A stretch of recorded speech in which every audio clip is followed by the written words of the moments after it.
aussi une pensée pour toutes ces filles qui n'auront pas accès à une éducation post-baccalauréat juste parce qu'elles sont nées femmes. Si ça n'arrive pas dans votre pays, dans certaines parties du monde, les parents investissent dans l'éducation post-baccalauréat par rapport au sexe. Et nous qui sommes nés avec le sexe féminin, nous sommes dévalorisés par rapport aux garçons qui sont privilégiés. En 2006, je discutais de ça avec ma copine parce que nous connaissons beaucoup de filles qui traversaient les mêmes situations. Des filles avec qui nous avons fait le secondaire, qui n'ont pas eu l'opportunité d'aller dans une université publique ou privée parce que les parents ne veulent pas investir, faire des investissements de ce genre et préfèrent investir dans les garçons. En 2022, vous pouvez imaginer, des années après cette discussion, nous avons encore rencontré des jeunes filles qui traversent la même situation. Avoir accès à une éducation universitaire ne doit pas être basé sur le sexe. Cette année, j'ai lu des témoignages sur les pages des réseaux sociaux des jeunes filles qui confessaient qu'après le secondaire, elles ont décidé de rester à la maison pour que les parents puissent réunir l'argent nécessaire et envoyer les garçons à l'école. L'éducation ne doit pas être basée sur le genre. Les filles, les jeunes filles, les femmes, nous avons besoin de la même éducation que le jeune garçon. Même si pour certaines personnes, on finira par rester à la maison avec les enfants, quand on éduque une femme, c'est tout un pays qui est éduqué. C'est vrai que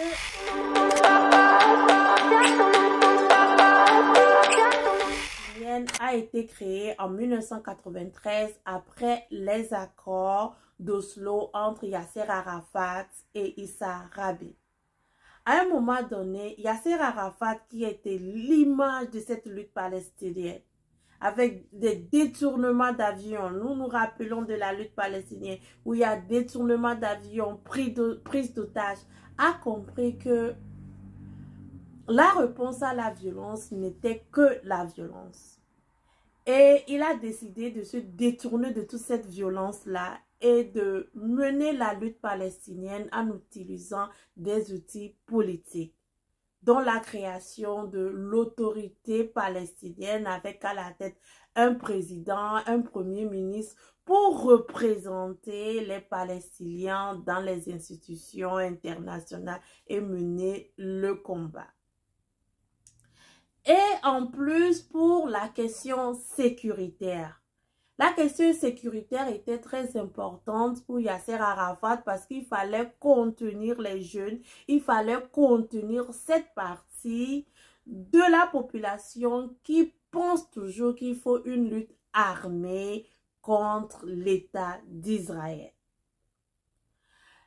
La guerre que se fait entre la Palestine et l'État d'Israël, c'est une guerre où les Palestiniens ne sont pas prêts à la solution à deux États.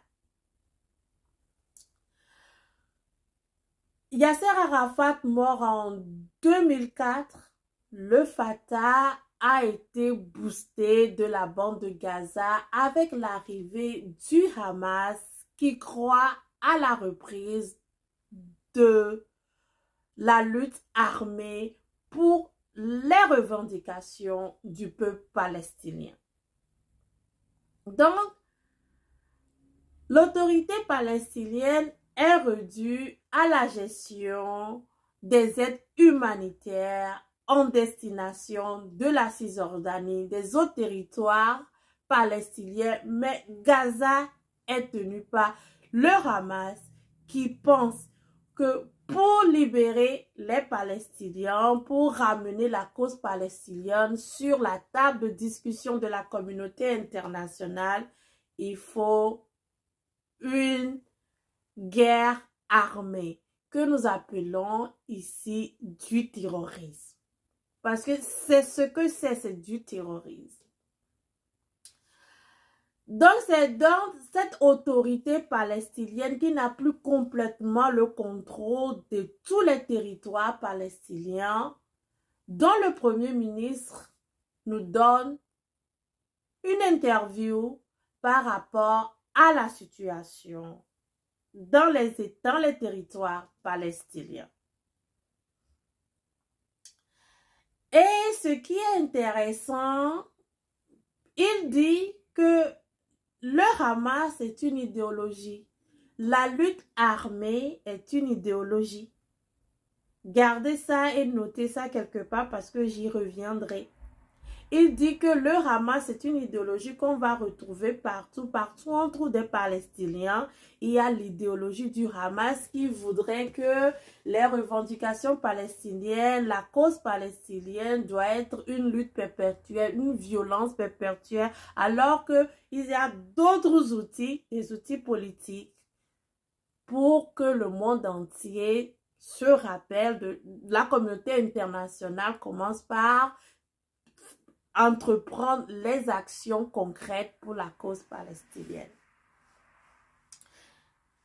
Rappelez-vous de ce que le Premier ministre palestinien a dit. Il dit que le Hamas, c'est une idéologie qui sera difficile d'éradiquer. Parce que la dernière vidéo que j'ai faite, les gens m'ont posé la question de savoir, et les enfants? Qu'est-ce que nous pensons des attaques d'Israéliens où une majorité des victimes sont les enfants palestiniens? Moi-même, j'ai été président du Parlement des enfants du Togo, président du Parlement des jeunes. Donc, j'ai beaucoup travaillé, lutté à côté des ministères de la protection de l'enfance et de la famille, des organismes internationaux, principalement avec UNICEF, contre le travail des enfants, contre le trafic des enfants, contre la manipulation des enfants. Donc, quand on parle des enfants, c'est un dossier délicat. L'enfance, c'est le moment de l'innocence et l'innocence doit être protégée parce que c'est là que nous créons l'homme et la femme que nous voulons devenir quand nous serons plus grands. Donc, le problème des enfants palestiniens est très important et ne pas être négligé dans cette équation.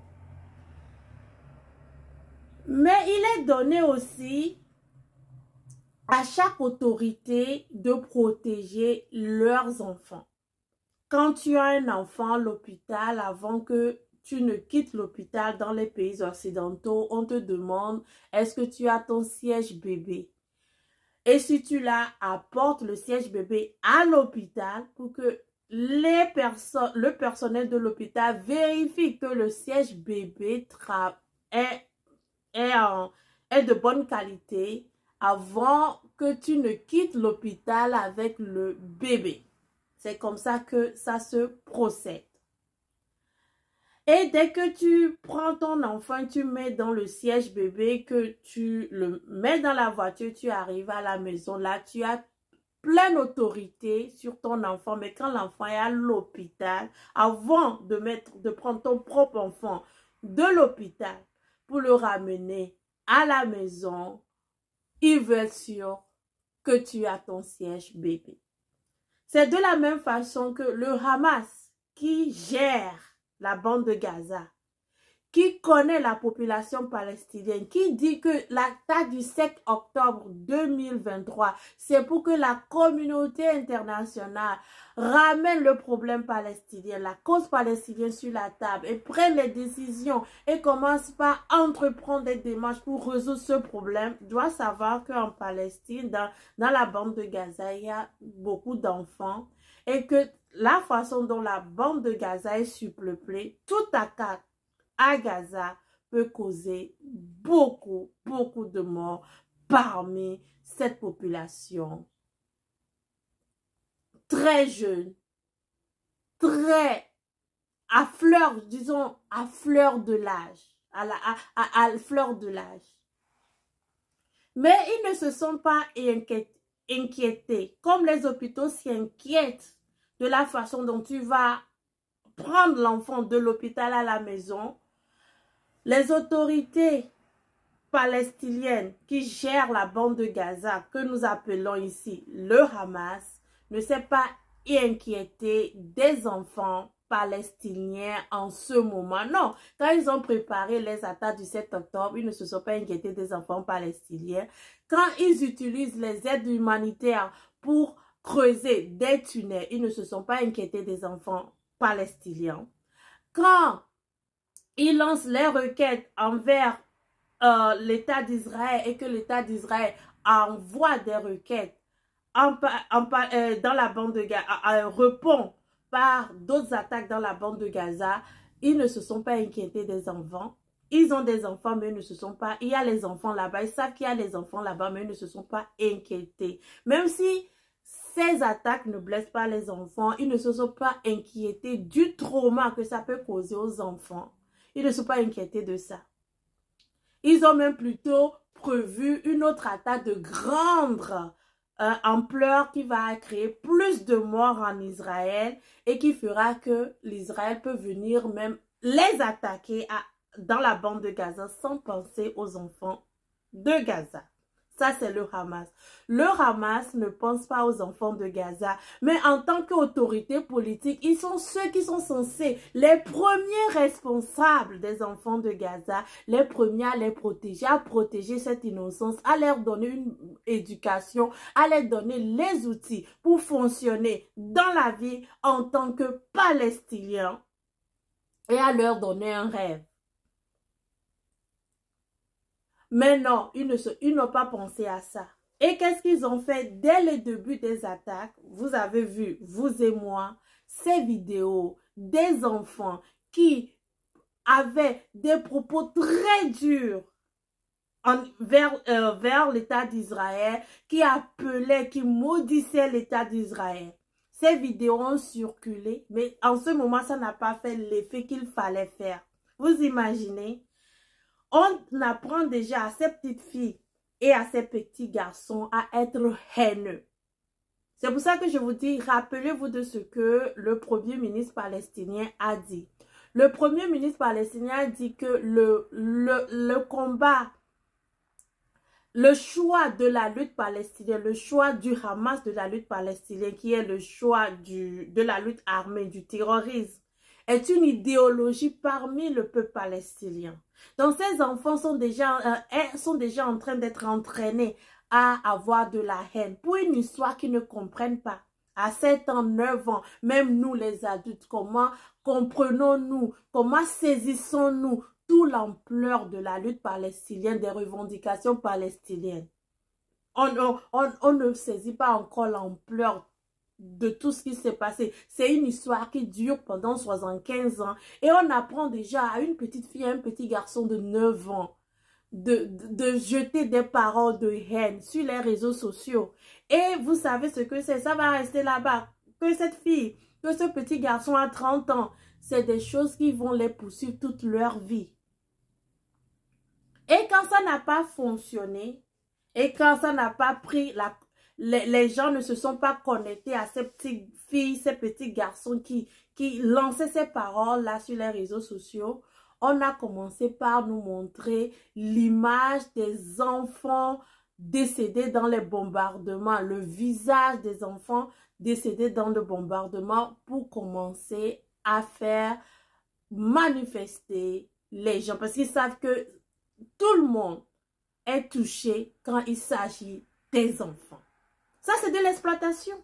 L'exploitation de ces enfants qui, déjà, n'ont pas été respectés par le Hamas, qui n'ont pas pensé à leur avenir, qui les ont utilisés et même dans la mort, l'image de ces enfants sont utilisées pour les causes du Hamas.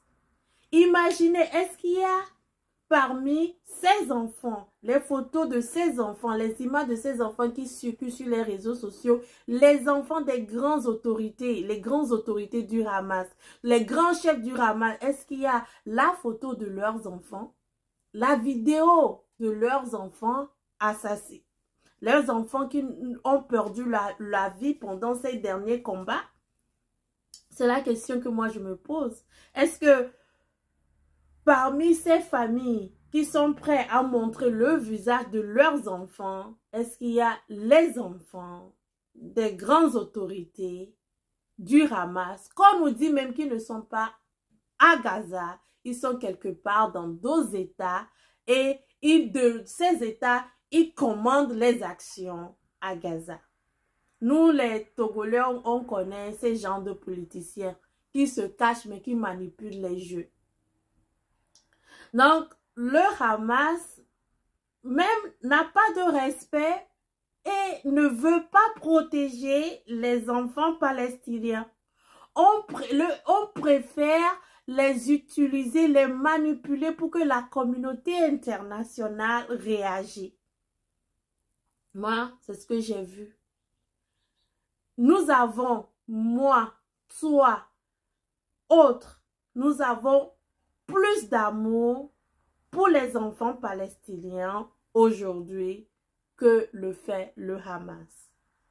Et malgré ça, il y a encore des gens qui soutiennent le Hamas, qui dit qu'ils ne vont pas dénoncer ceux qui vont si bas à utiliser des enfants dans une lutte où ces enfants même ne comprennent pas encore ce qui se passe. Et ils le disent bien, ils disent, ces enfants ne savent pas ce qui se passe. Eux, ils veulent seulement dormir, ils veulent seulement jouer.